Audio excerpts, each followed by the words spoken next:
આપો, ન્યાય આપો ભાઈ, ન્યાય આપો, ન્યાય આપો ભાઈ, ન્યાય આપો.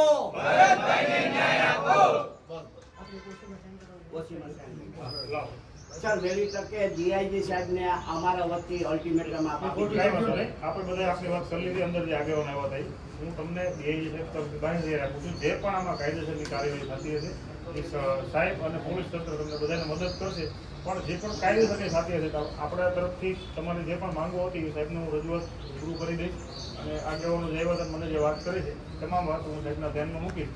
અને તપાસ હજી ચાલુ જ છે. એટલે જે પણ મદદ પોલીસ તરફથી થતી હશે તમને જે શંકાઓ છે એ બધાનું સમાધાન કરો પૂરતો છતાં સમય 2 મહિના અમે દરરોજ આમ ટકા થાય નહીં. હવે અમારી ધીરજ પણ તમે અહીંયા કઈ વાર આવ્યા છો એટલે હું તમને ડીઆઈબી સાહેબ છે ને હેડ ઓફ ધ ડિપાર્ટમેન્ટ કહેવાય એની એટલે અમે બધી જગ્યાએ સર ગયા એમ. હવે આ બધા લોકો છે ને આજે તો 1500 થી 2000 માણસો આવવાના હતા. આપણે વિઝિટ કરીએ એ બધાને રોકી દીધા છે વસ્તુ કે આપણે પ્રોટોકોલ ડીઆઈજી સાહેબનો રાખીએ. પણ સાહેબ હવે ડીઆઈજી સાહેબને પણ આપ વિઝિટ કરજો કે આમે એક માનો દીકરો ગયો આ એના પપ્પા છે સતત રડે છે સાહેબ. આપણે એમની હાલત આપણે હયાવરા નહીં જોઈ હોય વસ્તુ એક જ વસ્તુ સાહેબ કે આમાં ન્યાય જોઈએ છે ગમે એ હિસાબે સાહેબ.